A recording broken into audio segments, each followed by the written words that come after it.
Bueno, pues eskerrik asko guztioi etortzeagatik. Damos continuación al ciclo de charlas sobre el RIF, contando una vez más con Selim.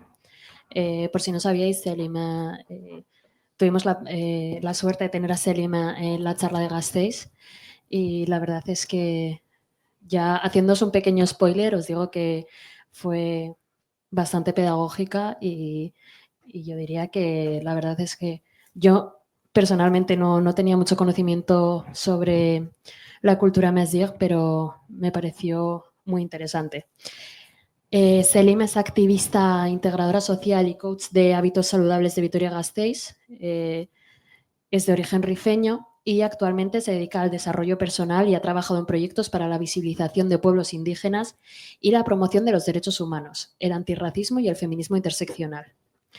A lo largo de su carrera ha luchado por la igualdad de derechos y por la preservación de la cultura y la lengua mezig y actualmente se enfoca en la educación y concienciación sobre las luchas interseccionales que afectan a las comunidades del Magreb. Después de esta increíble introducción, le dejo a Selima. Es todo tuyo el espacio, así que muchísimas gracias por venir. Gracias a ti, Najwa, gracias a Alternativa Álava por generar estos espacios e invitarnos y poder pues, visibilizar a nuestro pueblo. Y bueno, la verdad es que más... No. Así, igual, ¿se escucha? Siempre tengo problemas con los micrófonos, es una cosa. Eso, no se me escucha, ¿no? Sí, vale. Bueno, hoy la verdad es que tengo la oportunidad de hablar del pueblo de Mezig, pero voy a hacer una breve focalización en lo que es el RIF para aprovechar un poco a visibilizar su situación actual, ahora en estos últimos años especialmente. Y bueno, el objetivo de hoy es básicamente reflexionar un poco sobre las identidades, tener la oportunidad de conocer, ¿no?, al pueblo amazighense en general y conocer un poco su historia y su legado, ¿no? Y antes de empezar, sí que me gustaría pues, lanzar un par de preguntas, y es la siguiente. Quitando a alguna Mezig que tenemos por allí, si habéis escuchado el término de Mezig alguna vez. O Imeziguen, en general, ¿habéis escuchado alguna vez? ¿Por ahí no? ¿Vosotros? Sí. ¿Habéis escuchado el término? ¿De dónde?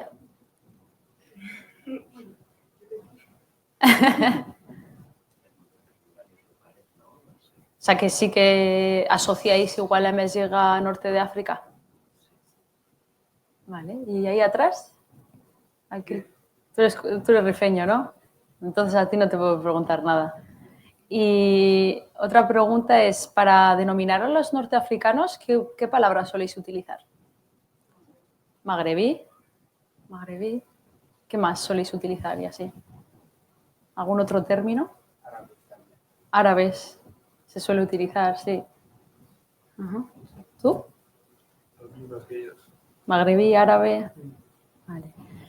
Vale, pues bueno, pues esto es un poco las preguntas por curiosidad, porque suelo hacer estas preguntas porque quiero saber un poco cuál es el conocimiento, ¿no?, realmente de los Imezighen.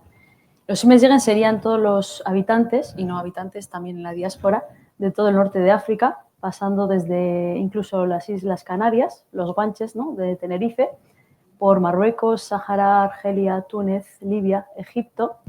Egipto sería el Siwa, el oasis, y luego más al sur, Mauritania, Mali, Burkina Faso, Níger e incluso el Chad. Los límites más o menos los marcaría un poco los últimos restos arqueológicos que se han ido encontrando en los últimos años. Y a pesar de que la mayoría de las personas consideren que los Amazigh están solo en Marruecos, abarcaría todo el norte. Sí, estoy ahí toquiteando el micrófono. Y bueno, me siento incluso casi con la responsabilidad, ¿no?, de hablar de los Imezighen por esta herencia colonial que tengo. Yo en este caso soy del Rif, soy del norte de Marruecos. Y bueno, los Imezigh, por ejemplo, sería el singular de Imezighen. Imezighen sería el plural. Temezigh sería el femenino, que expresaría un poco lo que es la lengua y la patria. y Timezigen, el plural y el femenino de Emezigh. Emezigh es un término que viene de la raíz Em-es-er y, aunque no tenga una base etimológica clara, se dice que significa hombre libre o persona noble. Y es un término muy importante en nuestra cultura porque digamos que encarna un poco esa independencia que tuvieron los Imezighen de autodenominarse desde entonces como Emezigh. Normalmente nos conocen como bereberes, que bereberes, a pesar de esa connotación negativa que tiene, esa peyorativa, es un término que siempre se nos ha atribuido.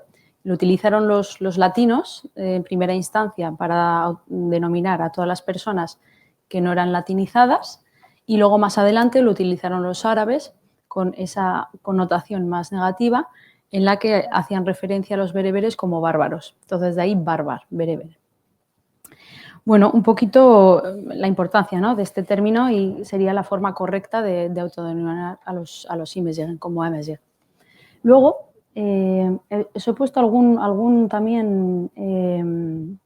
dramaturgo, algún filósofo de la historia, como Terecio, Averroes o San Agustín de Hipona, que son personas históricas que se relacionan mucho con el mundo de Emezigh. Se les considera Imezigh, a pesar, ¿no?, de ese desconocimiento histórico. Luego, la bandera sería esta que veis aquí a la izquierda, sería una bandera tricolor y se basa un poco representa un poco lo que sería el norte de África. El color azul sería como el cielo y el mar, la costa, justo el norte. Más abajo el verde, que representaría las montañas o la fertilidad de los valles. Y luego el tercer color, el amarillo, que representaría el desierto y la tierra. Y en medio hay una letra del alfabeto, que es la Z, el yes, que simboliza al hombre libre. Y está en color rojo porque es el color de la vida y el color de la resistencia. Luego, por otro lado, hablaríamos de las lenguas Imezighen en vez de la lengua Temezigh, porque a pesar de que haya una posible estandarización de la lengua, lo correcto sería dirigirse como lenguas Imezighen, ya que al final el norte de África es muy grande y tenemos diferentes países, hablaríamos eso, de diferentes lenguas, teniendo en cuenta que hay una base lingüística y una base a nivel de sintaxis que es la misma.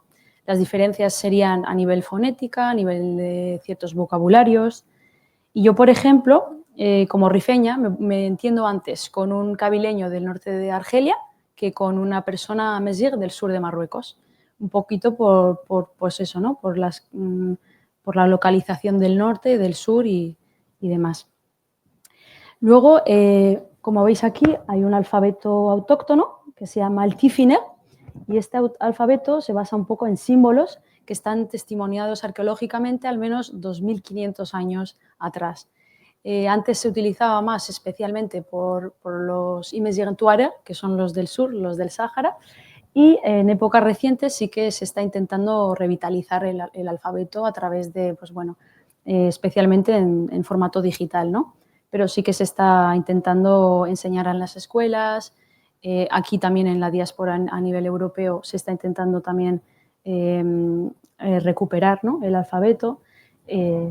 Y la verdad es que se está haciendo un trabajo bastante interesante en cuanto a la lengua, la verdad, aquí a nivel europeo. En Marruecos, por ejemplo, la lengua Temezigh o las lenguas Imezighen, no hay estudios exactos de cuántas personas lo hablan, pero sí que podríamos decir que más del 50% de Marruecos sí que lo hablan.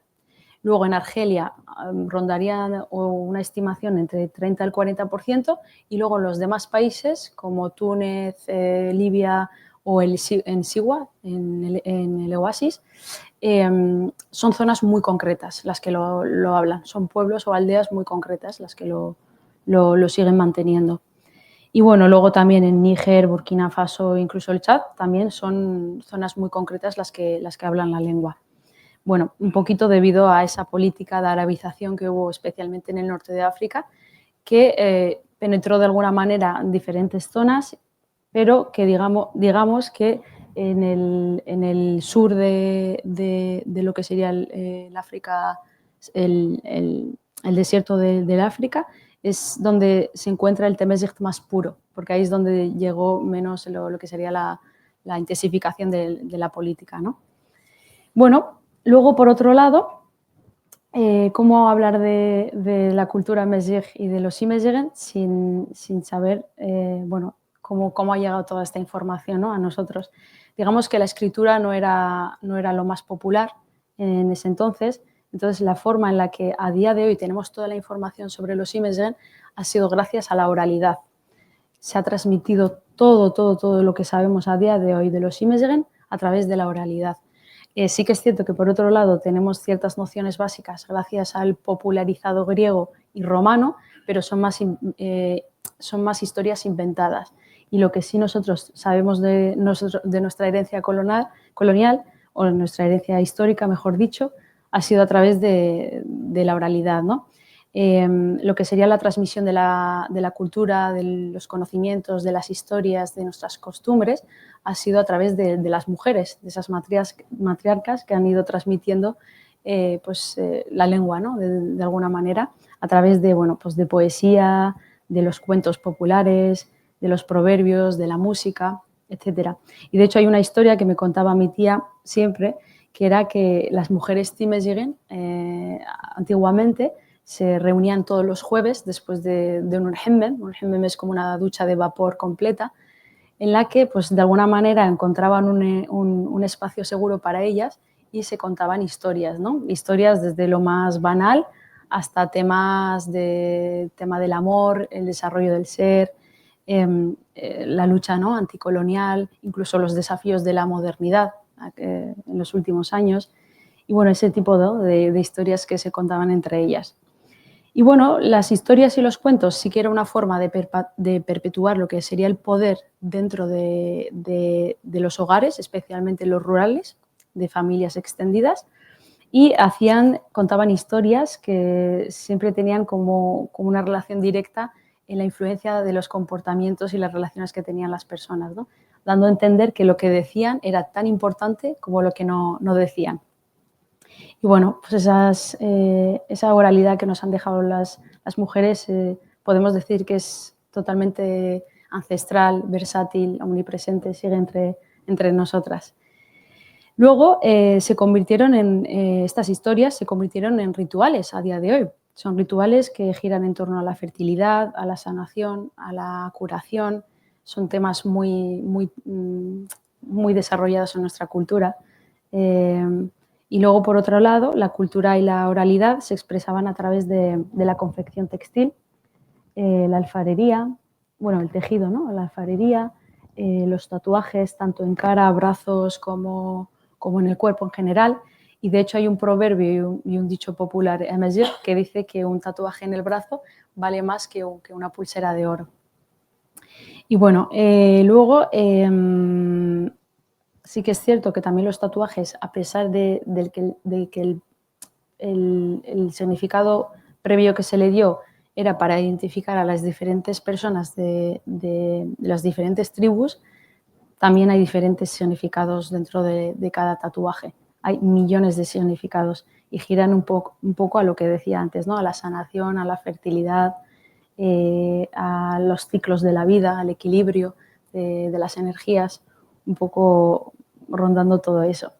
Y luego mencionar también que la música folclore es una gran herramienta dentro de la cultura Mezgig, porque a pesar, ¿no?, de que sea también como una parte de la forma artística y demás, se utilizaba especialmente como forma de resistencia, tanto en manifestaciones como en protestas.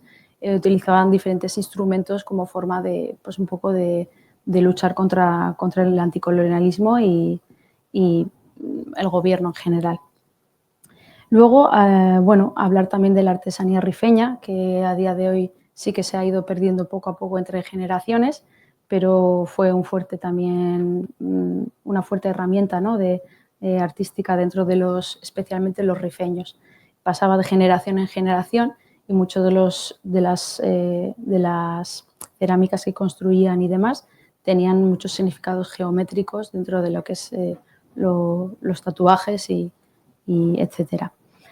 Bueno, Un poco teniendo en cuenta cómo se ha ido transmitiendo y cómo conocemos la cultura mesllega a través de la oralidad, podemos decir, ¿no?, que a día de hoy y en los últimos años todo el material que hemos ido recuperando gracias a nuestros ancestros, ahora lo estamos documentando y recogiendo para poder mantenerlo especialmente en formato digital para que no se pierda. Así que a pesar, ¿no?, de no tener muchísima información, se va recuperando poco a poco todo ese historial que tenemos. Y luego ya, para no daros tanto la chapa, igual entro directamente con el Rif. Bueno, el Rif es una región del norte de África, sí, que iría desde Ceuta hasta el valle de Muluya, pasando, ¿no?, por Tánger, por Larash, por Algeciras, Nador, todas esas ciudades. Y antiguamente era una zona habitada por diferentes regiones autónomas que estaban, de alguna manera mantenían una relativa independencia frente a las diferentes dinastías árabes y al Imperio Otomano, ¿vale? Más tarde, en el siglo XX, en el Tratado de Fez, en 1912, en toda la región del norte en este caso lo que sería Marruecos, se repartió un poco el norte para la colonia española y el norte y el sur para la colonia española y el resto de las diferentes regiones para Francia. Y sí que es cierto que aquí la colonización encontró una fuerte resistencia, concretamente en el Rif, porque al estar, como he dicho antes, distribuida por diferentes regiones que mantenían esa relativa independencia, esa autonomía, la colonización fue mucho más difícil, a diferencia de las otras regiones que no es que aceptaran esa colonización, pero que sí de alguna manera se fue asentando, ¿no?, gradualmente la colonización de España y Francia. Luego, más tarde, el líder del Krim el-Khattabi es una persona bastante reconocida en lo que es la historia. Esta persona y este personaje público rifeño trabajó para la administración colonial española como periodista y como traductor, y al ver de alguna manera el impacto que estaba teniendo el colonialismo en la región, decidió pues coger las riendas de lo que sería la región, y en el 21, tras el famoso desastre anual, conocido aquí como el desastre de Anual, pero sería la batalla de Anual, miles de soldados fueron masacrados a manos del pueblo rifeño, y ahí, en ese entonces, se consolidó lo que se conoce como la primera república confederal tribal independiente del Rif. O sea, el Rif llegó a tener una región independiente y, de hecho, se considera uno de los primeros estados independientes del África colonial, el que consiguió, ¿no?, esa independencia.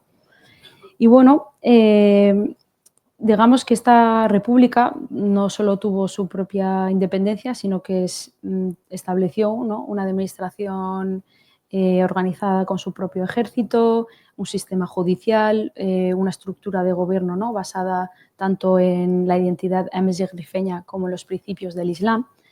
Y España y Francia, al ver, ¿no?, la posibilidad de que se diese esta república, de alguna manera preocupó que las diferentes regiones que ya tenían colonizadas se influyeran por esta república, ¿no? Entonces, lo que pasó fue que entre el 24 y el 26, lo que duró justo fue del 21 al 26 la república, pero entre el 24 y el 26 España y Francia unieron otra vez fuerzas y realizaron una ofensiva sin precedentes. Entre esta ofensiva no solo hubo un uso masivo de tropas y artillería, sino que hubo un bombardeo aéreo a diferentes aldeas rifeñas. En este bombardeo se utilizaron armas químicas como el gas mostaza y el fosgeno, que aparte de provocar miles de muertes, dejaron pues grandes secuelas que hasta día de hoy pues siguen estando. Siguen estando porque, por ejemplo, a nivel estadístico, el Rif es una región que tiene un alto porcentaje de cáncer debido a estos ataques aéreos con el gas mostaza, que en ese entonces pues, eran totalmente ilegales. Luego, más adelante, en el 26, tras el desembarco del Husima, considerado el primer desembarco militar moderno en esa era, España y Francia, ¿no? Unieron fuerzas y terminaron con lo que sería la primera república independiente del Rif, capturando, ¿no?, a Abdelkrim el-Hatabi y exiliándolo a La Reunión, que es una isla que está al este de Madagascar. Luego, bueno, mantengo esta diapositiva. Cuando Marruecos logró su independencia en el 56, Mohammed V, por así decirlo, no integró al Rif en sus planes de desarrollo, con lo cual en el 58 Hassan II, cuando ya estalló lo que sería esta marginalización en el Rif, por este abandono al desarrollo de las infraestructuras, etcétera, se organizaron diferentes protestas. Entre estas protestas, a partir de ese entonces, del 58 estoy hablando, se militarizó toda la zona del Rif, considerando una zona militarizada, llena de policías. Se enviaron más de 30.000 soldados para sofocar lo que serían las primeras revueltas. Hubo bombardeos otra vez, pero en este caso de napalm y fosgeno, son los químicos que se utilizaron años más adelante en Vietnam. Y hubo no solo miles de detenidos rifeños, sino que también personas ejecutadas sin total juicio. Luego sí que es cierto que Hassan II ya expresaba, ¿no?, esa hostilidad a lo que sería el pueblo rifeño, utilizando reiteradas veces el término hacia los rifeños, ¿no?, como hijos del diablo. Y había esa sensación de reticencia al pueblo rifeño por ese hecho histórico con el que ya tenía, ¿no? Y bueno, más tarde, tras esta sufriendo de marginalización, etcétera, lo que hizo fue el gobierno central, ¿no?, como conocido como el Makhzen, que es el aparato que controla todo el sistema del gobierno, intensificó lo que sería esa marginalización y con ello nació el famoso Hirak. Hirak es un movimiento popular del Rif, nació de hecho el 28 de octubre de 2016 y en esa misma noche nació porque uno de nuestros compañeros, Mohsin Fikri, que está en la foto, es un pescador rifeño que en esa misma noche, trabajando con su mercancía, le fue confiscada todo su pescado por las autoridades, por el Makhzen. Y es una de las paradas que suele hacer el Makhzen para intentar, pues, de alguna manera, conseguir dinero a su manera. Y en un intento de que esta persona recuperara su mercancía, su pescado, una de las personas de las autoridades le dio al botón de la máquina de la basura, del camión de la basura, y evidentemente pues el camión de la basura hizo su trabajo y se llevó consigo a Mohsin Fikri. Y bueno, digamos que esta persona su rostro, ¿no?, se ha quedado entre los rifeños como un símbolo, ¿no?, de injusticia, de abuso de poder, de marginación que sufre el Rif desde hace décadas, pero incluso pues, actualmente, ¿no? Y bueno, de alguna manera el Rif empezó a través de una serie de grupos de chavales jóvenes que no tenían ninguna afiliación política ni tampoco un apoyo tradicional como tal de partidos, y su objetivo, como a día de hoy sigue siendo, es la mejora de las infraestructuras en el Rif, más sanidad, especialmente la especialidad en oncología por el tema del cáncer, ¿no?, de las estadísticas en cáncer, y empleo. Y concretamente el fin de la militarización, como he dicho, que estaba desde el 58, el desarrollo económico de la región en el Rif, las inversiones, ¿no?, en educación, en sanidad, el respeto, ¿no?, por los derechos humanos en general y, como no, el reconocimiento de una identidad de Amazigh, una identidad rifeña y de su lengua, por ende. Y bueno, las protestas comenzaron de manera pacífica, se organizaron a través de asambleas ciudadanas en las calles, en las plazas, en las redes sociales y siempre han tenido un carácter pacifista.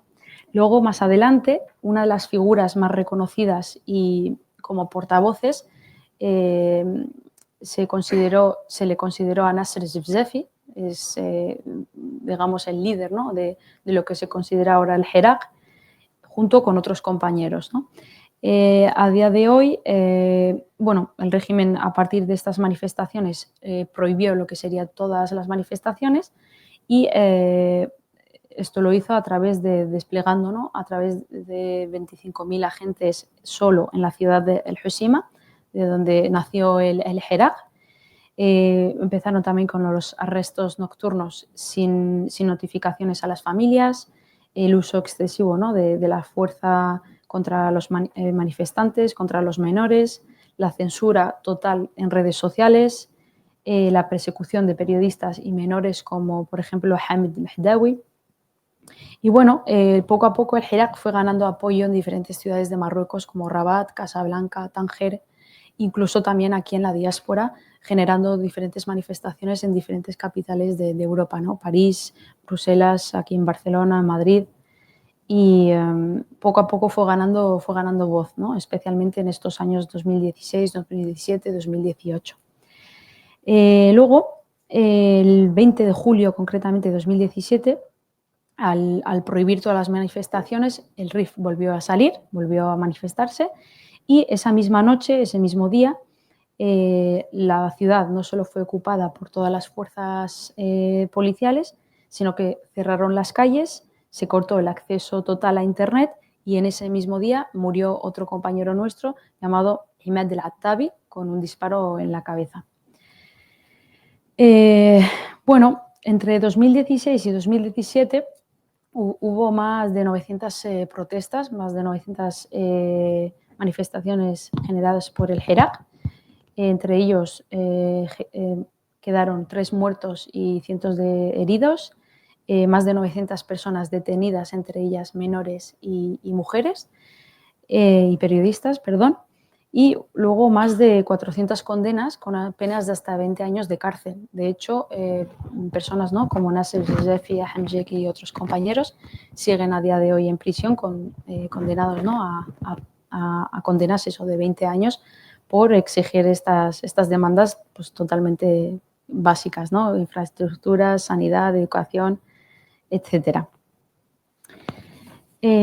Bueno, luego sí que es cierto que estas mismas personas que se encuentran en la cárcel hicieron diferentes tipos de huelgas y manifestaciones, ¿no?, especialmente huelgas de hambre, pero Marruecos continuó con esta política de castigo, ¿no?, por las manifestaciones en general. Luego quiero destacar un hecho también importante y es que el rol de las mujeres en estas manifestaciones dio un giro, ¿no?, de 180 grados porque aparte de mostrar un cambio social para lo que serían las mujeres en el RIF, fortaleciendo, ¿no?, esa lucha por los derechos de la mujer, ellas en estas manifestaciones no solo organizaron lo que serían las redes de apoyo o esas formas de proteger a los jóvenes, sino que también empezaron a liderar esas protestas y a dar discursos pues en nombre de su pueblo. Y bueno, de alguna manera, hoy en día, a pesar de toda esta historia, ¿no?, del Hirak y demás, el RIF sigue siendo una zona militarizada, todo está llena de policías. De hecho, bueno, cada vez que subo yo, bueno, que bajo en este caso al RIF, cada vez está en decadencia, la verdad, la situación no está nada positiva. Se vigilan todas las redes sociales, se persigue cualquier tipo de libertad de expresión, especialmente no las personas solo que viven allí, sino las personas que también estamos aquí, estamos vigiladas constantemente. No se puede hablar, ¿no?, de estas represiones a nivel internacional. Luego, por otro lado, está esta migración clandestina de estos últimos años, especialmente en menores. Digamos que el Rif se está quedando, como nosotros decimos, sin sus hijos. Y España sigue, por ejemplo, rechazando la mayoría de las solicitudes de asilo de las personas que se están escapando aquí a Europa, teniendo en cuenta que son, pues bueno, ¿no? Asilos, peticiones de asilos políticos, ¿no? Porque se están escapando pues bueno, de un gobierno, ¿no? Que de alguna manera le está siguiendo. Y bueno, mientras tanto, lo que hacemos desde la diáspora rifeña es, de alguna manera, a través de diferentes asociaciones, organizaciones y entidades públicas, es seguir luchando, seguir visibilizando lo que sería no solo al pueblo amazigh, sino también la situación que es de aculturación forzada y de represión y opresión que está viviendo el Rif en este caso. Y la verdad es que el Hirak, por ejemplo, es uno de los movimientos que marcó un antes y después en el Rif. No solo ha dejado huellas, sino que es también como he dicho antes, ¿no? Una sensación de tener que seguir, ¿no? con esta lucha que comenzó, ¿no? Todo por un poco romper ya pues con esta marginalización que sufre el Rif desde sus hechos históricos. Y bueno, aunque la situación esté como esté, vamos a seguir luchando poco a poco y seguir visibilizando y promocionando como estos espacios que genera Alternativa Álava, por ejemplo, para darle voz al pueblo rifeño y a los amazigh. Y bueno, y antes de pasar a las preguntas, me gustaría leeros un pequeño poema que se llama, bueno, habla del Monte Abarrán, que en el Monte Abarrán en Tamazight se dice el Monte Ubaran, es donde pasó todo lo que, el escenario, ¿no? De la batalla de Anual, de la guerra de Anual, y a día de hoy se le considera como un símbolo de la lucha anticolonial. Así que me gustaría, para terminar, leerlo. Y dice: en lo alto del monte Abarrán, donde susurra el viento su paz, las rocas guardan viejos secretos y el río canta su cantar de antaño. Bajo el cielo azul de eterna esperanza, la luna se cuelga en su danza. Y el alba alumbra con su luz temprana, mientras la tierra canta su historia hermana. La flora se mece, el pino se estira, y el eco del monte en susurros gira, bajo el paso sereno del viento, que trae consigo antiguos pensamientos. Canta, monte, canta sin cesar, tu voz de fuego, tu voz de mar, porque en tus entrañas vive la tierra, y en tu canto se renueva la sierra. Tus montes son voz, tus ríos son alma, y tu corazón late con la calma, que solo el silencio puede enseñar, mientras el monte sigue al viento a bailar. Listo.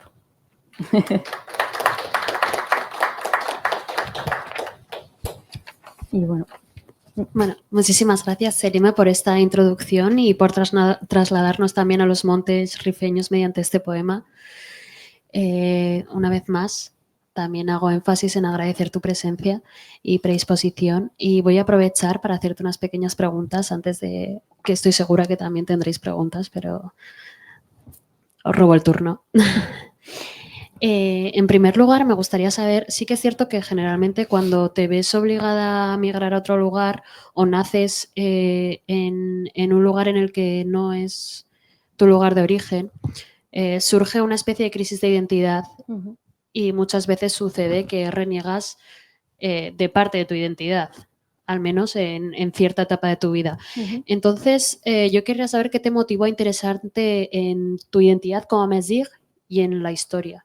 Esta es una pregunta que me encanta, Neshwa, porque de hecho yo he tenido diferentes crisis de identidades a lo largo de mi vida. Yo creo que pasamos, ¿no? por ese proceso todo el mundo, de alguna manera u otra, y en diferentes identidades. Pero yo creo que nació un poco de esa sensación de que cuando era pequeña yo siempre he hablado rifeño, yo siempre he hablado tamazight, ¿no? Y es una lengua que entre los marroquíes no todo el mundo habla. Y de alguna manera tenía compañeros que eran marroquíes, pero con los que no me entendía.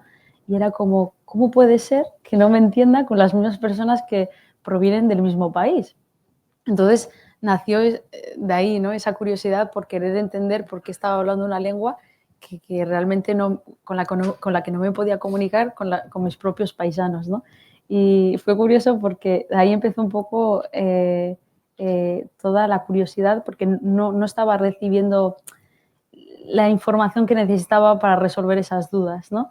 Y nació un poco de ahí toda mi curiosidad de querer entender de dónde veníamos, de dónde sale la lengua Tamazight, quiénes somos, por qué hay tanta desinformación, especialmente de esto, ¿no? El preguntar, joder, estoy hablando una lengua totalmente ajena a lo que es toda mi vida, es mi ser.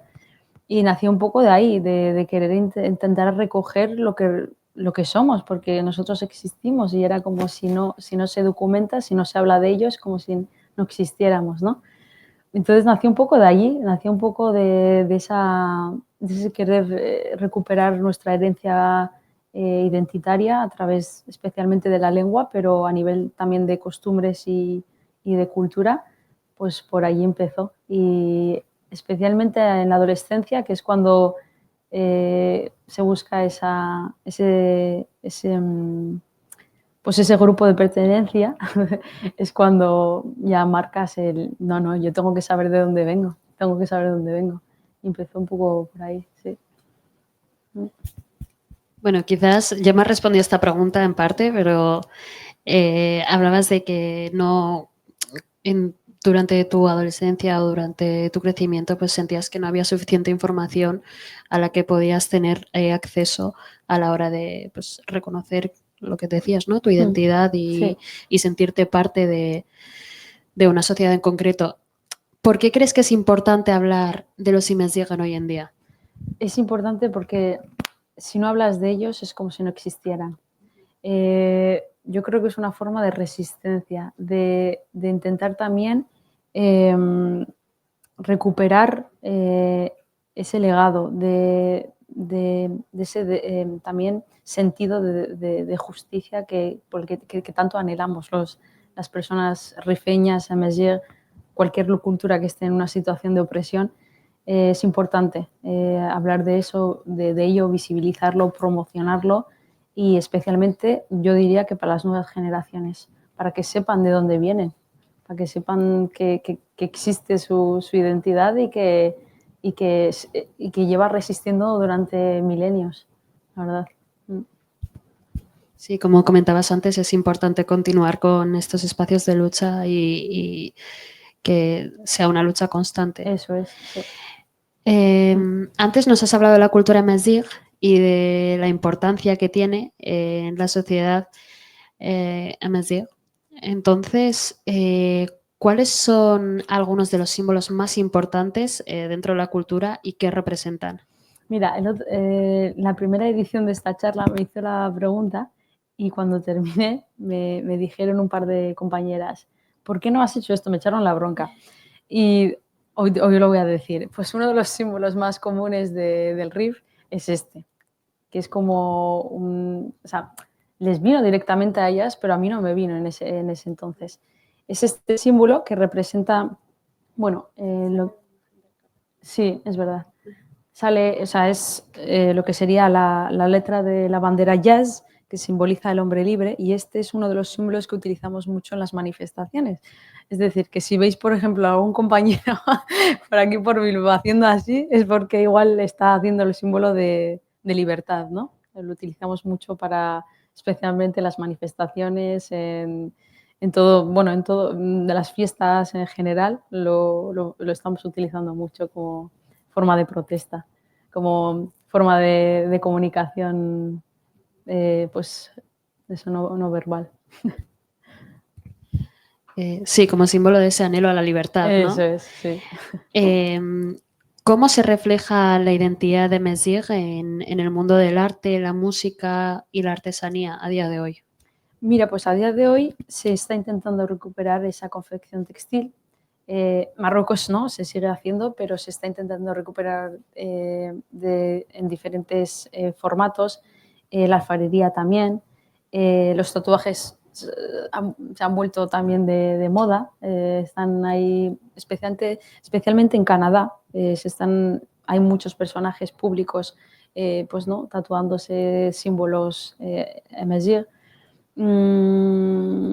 en forma también de música. La música, hay muchas cantantes de identidades híbridas que están mezclando ya el tamazight con el castellano, o con el euskera o con el catalán, y están poco a poco encontrando como, de alguna manera, equilibrios entre sus nuevas identidades y su herencia histórica, y la verdad es que se están generando sinergias muy bonitas, la verdad, unas mezclas muy bonitas.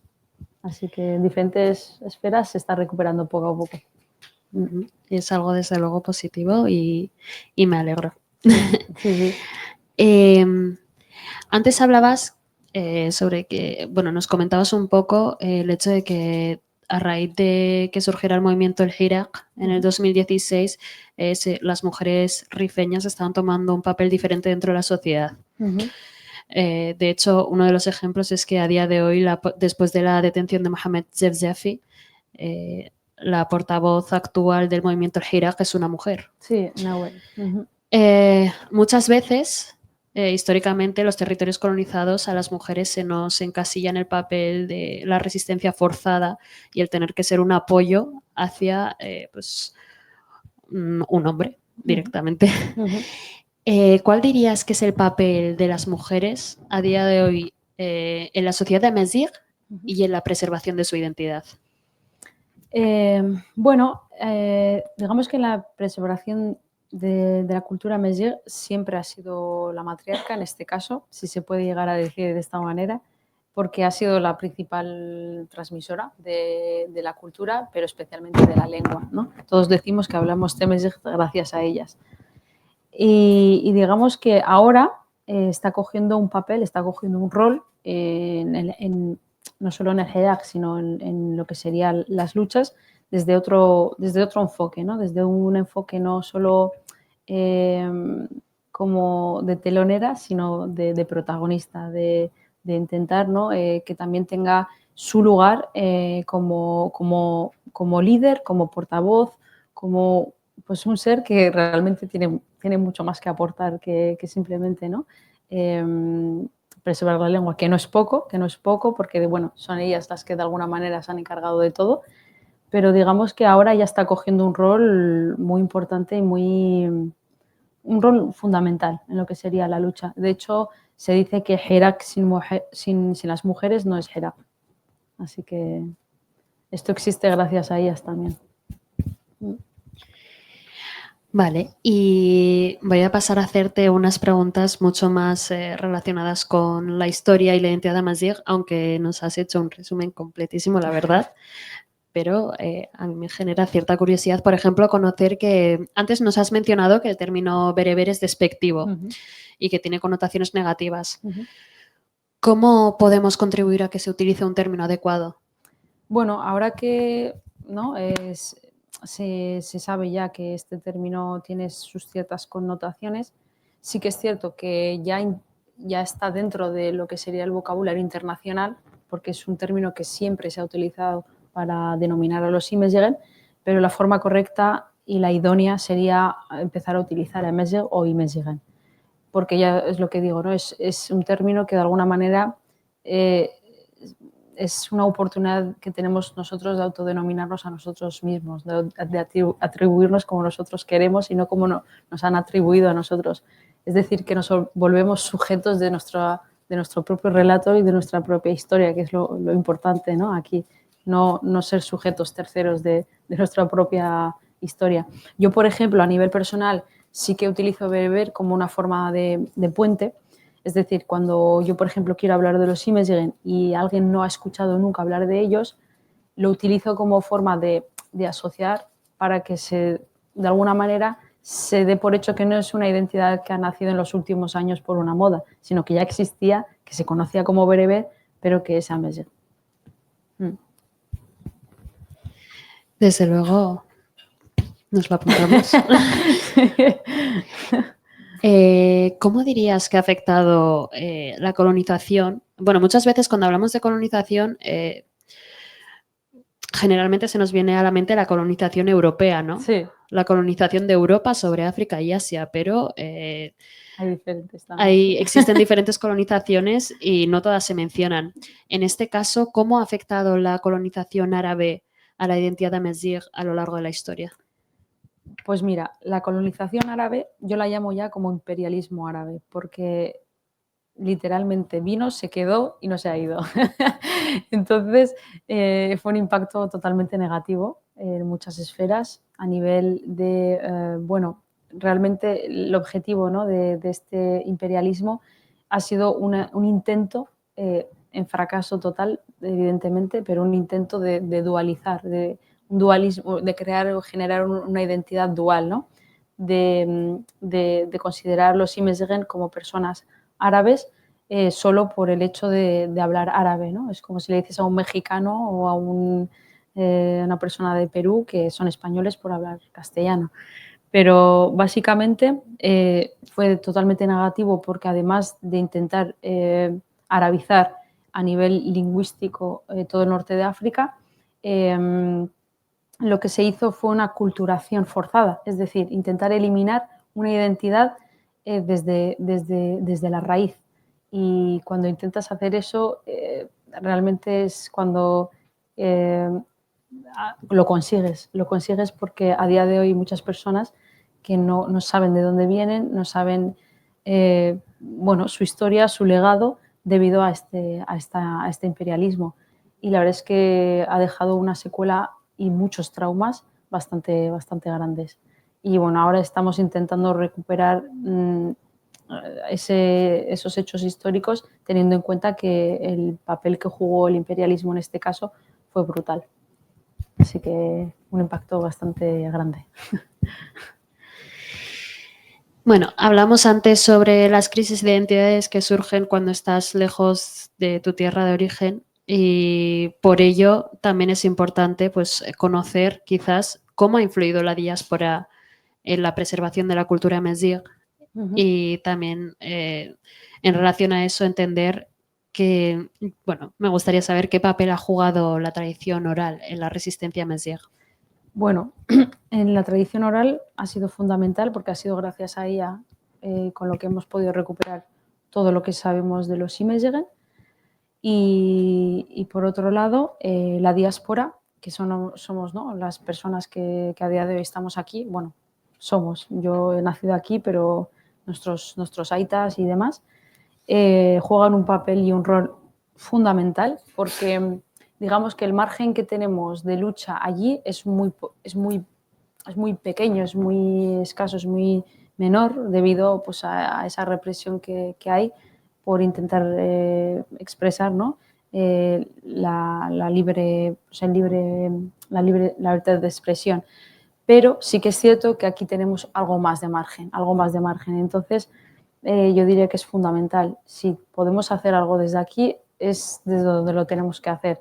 Entonces, todas las personas que migran de forma clandestina, etcétera y demás, vienen, pero intentan, ¿no?, conectar directamente con una comunidad, asociarse a una comunidad rápidamente que pertenezca al ámbito amazigh, que pertenezca al ámbito rifeño en este caso, para poder mantener y seguir trabajando en esa resistencia de la identidad y de la cultura.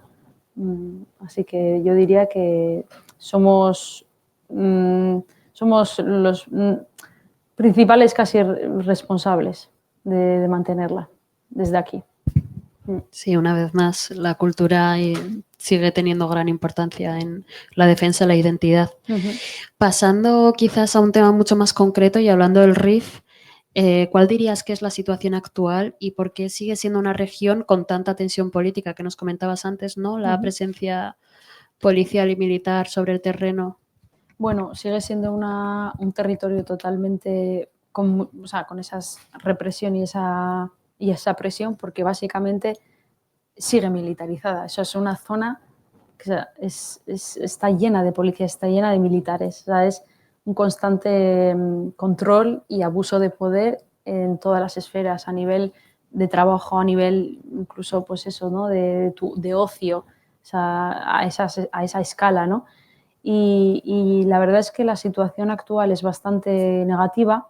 Los presos que están condenados con hasta 20 años de cárcel siguen encarcelados y no hay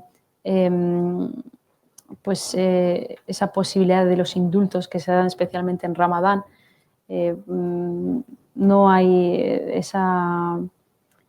no se está dando esa posibilidad, no se está dando esa alternativa y la verdad es que la situación está cada vez peor, cada vez peor. Como he dicho, yo cada vez que bajo, no solo a nivel de miedo que se ha dispersado entre las calles y entre los ciudadanos, sino que también hay una serie de estrategias a nivel de gobierno y a nivel estatal que están haciendo que las personas rifeñas se desplacen forzadamente de sus hogares y que de alguna manera se esté dando la posibilidad de que se pierda todo, se pierda sus familias, se pierdan su lengua.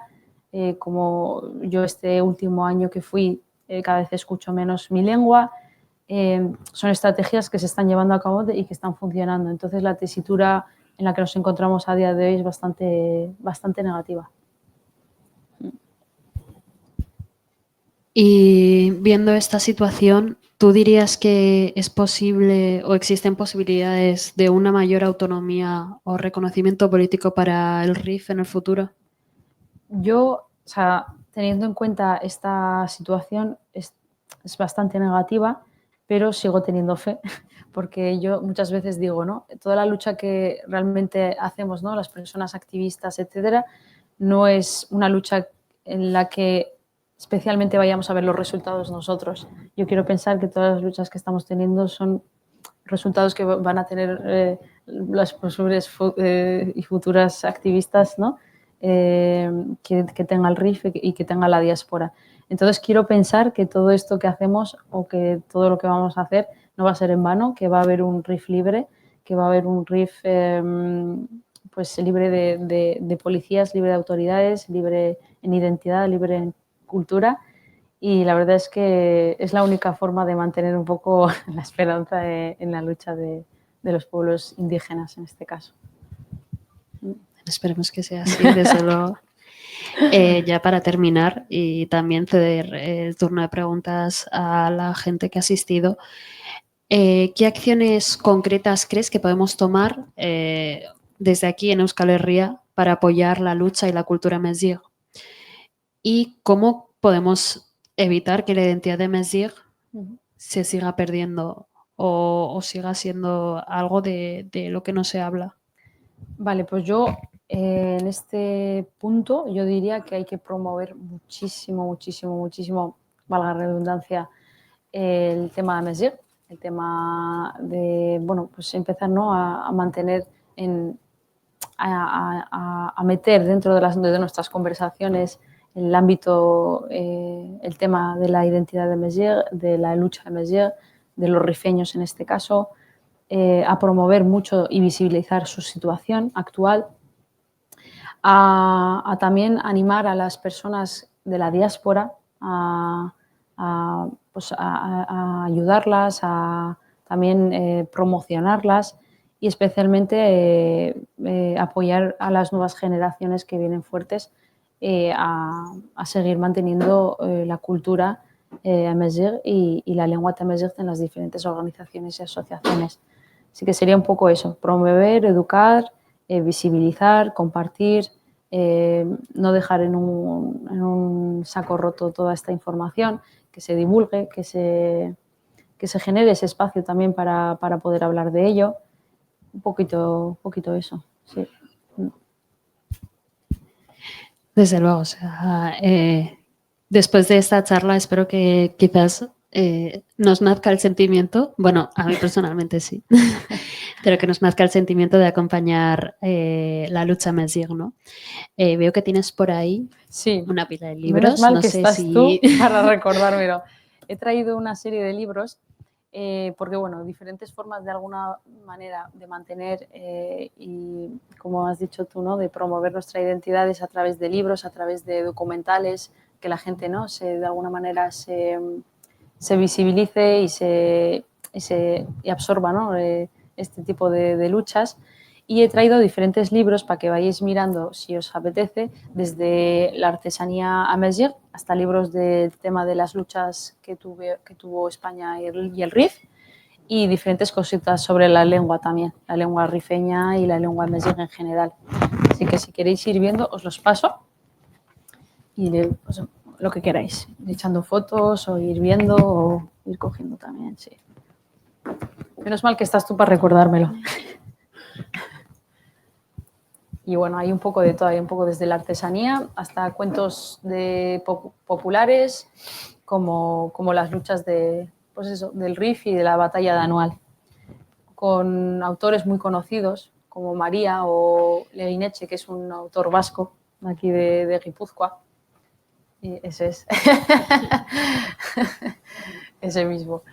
Y la verdad es que, bueno, de alguna manera, si os llama la atención así también, pues se le puede echar una foto y compartir. Eso.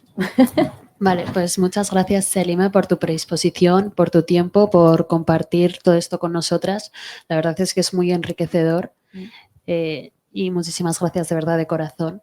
No sé si os surge alguna pregunta, si queréis conocer algo en concreto, algo que añadir.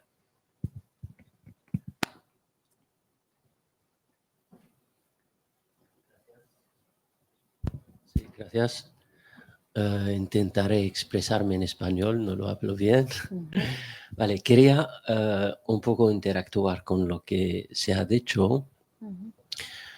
Cuando hablamos de Imazigh en el RIF, hablamos de gente que tiene problema, ¿no? Tienen problema con el Estado, con, no sé, con corrientes ideológicos diferentes. Solo quiero aclarar un poco qué diferencia hay entre Imazigh y el RIF. Todos los marroquíes son Imazigh. Todos los marroquíes, sí. Había inmigración árabe, pero los historiadores que han hablado de esta migración no estaban muy grande a un nivel que puede cambiar lo que son los marroquíes. Entonces, todos los marroquíes son Imazigh. Sí. Eso. El problema de Imazigh es diferente del problema de RIF actualmente. Imazigh tienen problema con ideologías, con el Estado, sí, con el Estado marroquí. Cuando el Estado marroquí hace políticas públicas que son contra la identidad, la cultura, la lengua amazigh, pero también tienen otros adversarios, si podemos decir, ideológicos, los arabistas, los islamistas, etc.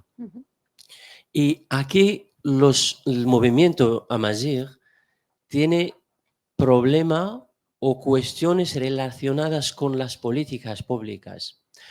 El RIF es un poco diferente. El RIF, el problema es contra lo político. Es más que las políticas públicas. Es más que la política, que la competencia entre corrientes, sino los rifeños hablan más de cómo es lo político.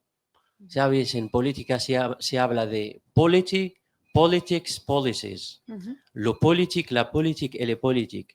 En el RIF, los militantes hablan más de cómo es el Estado que queremos. ¿Somos marroquíes o no? ¿Queremos monarquía o no? Son preguntas de los jóvenes militantes en el RIF. En el movimiento amazigh no se habla mucho de eso. Es una diferencia.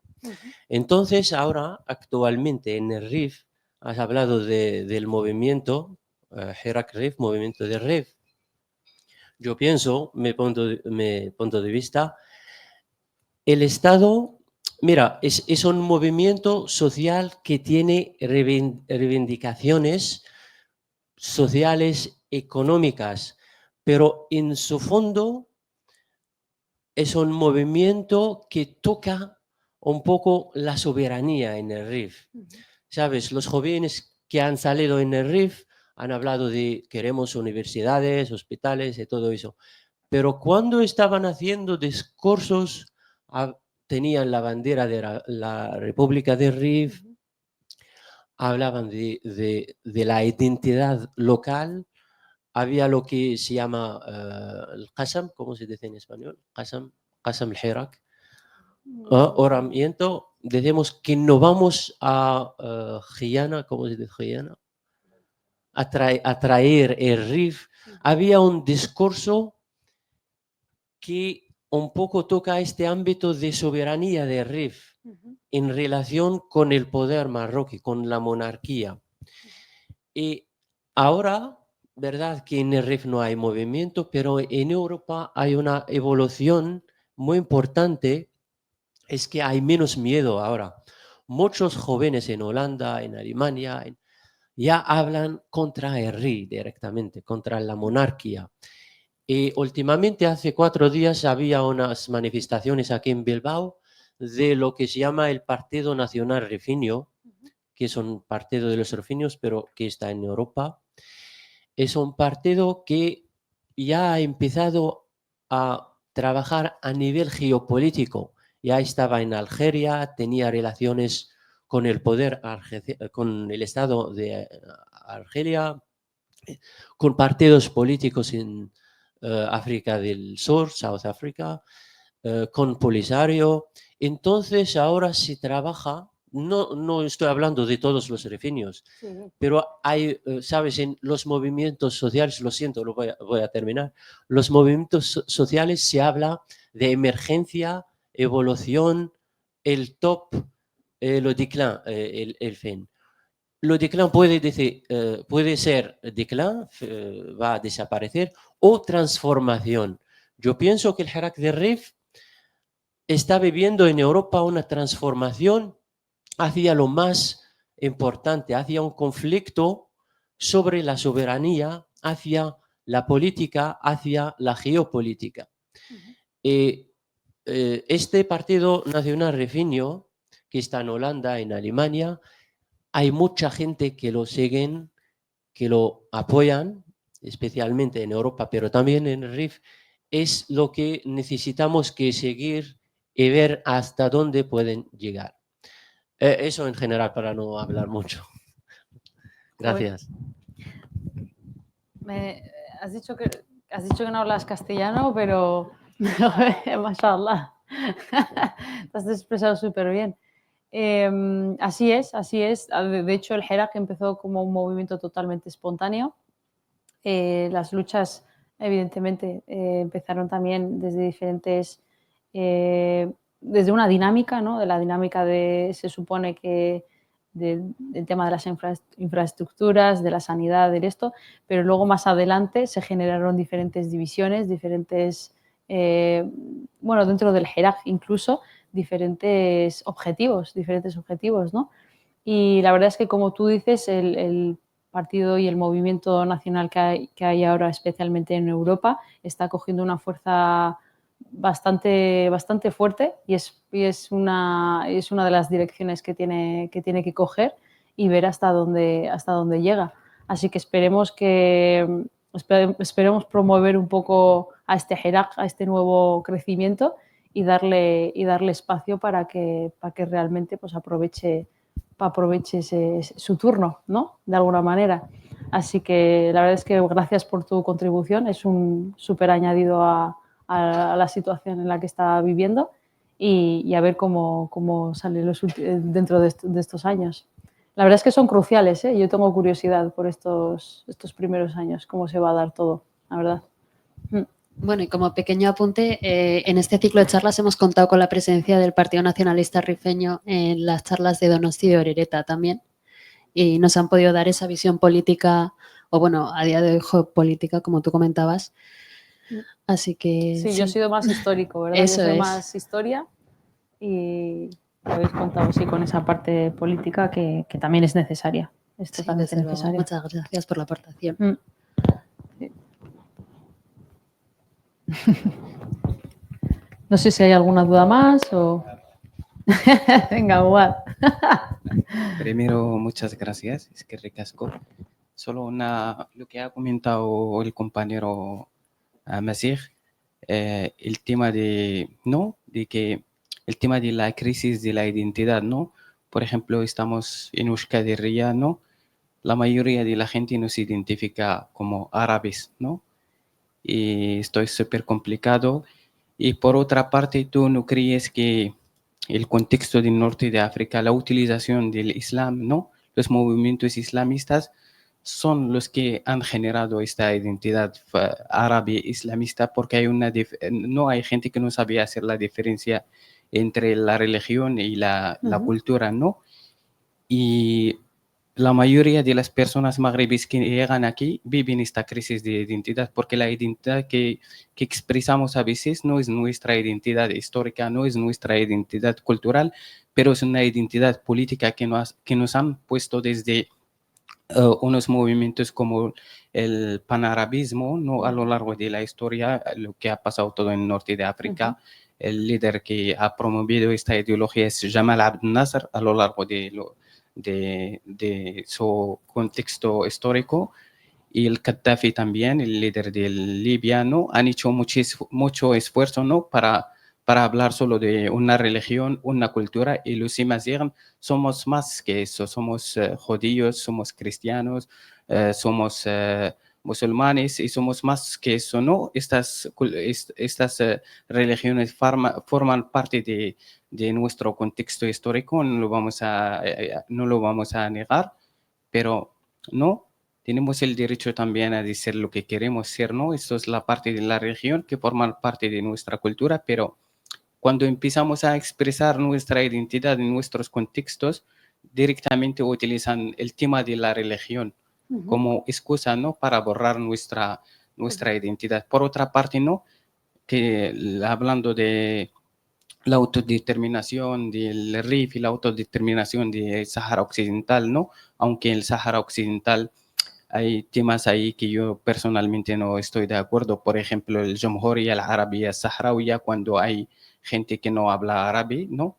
Que son amazigh dentro del contexto saharaui, pero expresar esta reivindicación, pero no considerar el tema de la identidad, a mí me parece súper complicado y súper difícil, ¿no? Que tiene que haber una conciencia cultural, una conciencia política a la hora de reivindicar, ¿no? Nuestros derechos como Imazigh. Sí, de hecho es un tema que a mí me encanta porque, como en todas las historias, la religión siempre ha sido el opio del pueblo, y en este caso el Islam no ha sido de menos, y es una de las grandes herramientas que utiliza el Estado para utilizar, ¿no? para digamos, guiar al pueblo, en este caso también para utilizarlo como fuerza especial, fuerza de subdivisión entre los ciudadanos. Y de hecho, una de las mayores intensificaciones que se hizo sobre la arabización y el imperialismo en el norte de África ha sido por el tema ¿no? de esta arabización y esta islamización forzada hacia los ciudadanos, y considerar que si no eres árabe no eres lo suficientemente musulmán. Se asoció directamente al árabe. Si eres árabe eres mejor musulmán, y si no eres árabe no vas a ser musulmán. Entonces, este mensaje de alguna manera llegó a la población, llega a la población, y es una colonización interna que es súper difícil de desacreditar, súper difícil de la que deshacerse, pero que poco a poco se están empezando yo diría que a conocer un poco que cada término es diferente, a dividir, ¿no? A saber dividir las cosas, que no árabe es ser árabe, musulmán es ser musulmán, amazigh es ser amazigh, y contemplar esa multiculturalidad que existe en los Imazigh. Los Imazigh no solo son musulmanes, sino que también son judíos, son también una creciente rama atea, también está, y se le tiene que visibilizar porque son, pues eso, ¿no? Cada uno es su libre expresión. Entonces yo creo que aquí se está haciendo un trabajo interesante porque se está contemplando esta diversidad a nivel de religión, a nivel, pues eso, ¿no? De identidad, Y sí que es cierto que es un punto fuerte que ha marcado en los Imeziguen, ¿no? Este concepto del árabe musulmán, musulmán mejor árabe.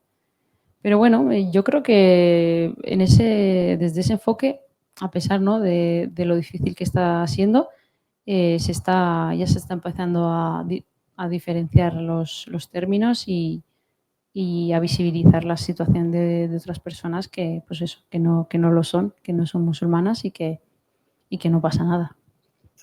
Poco a poco.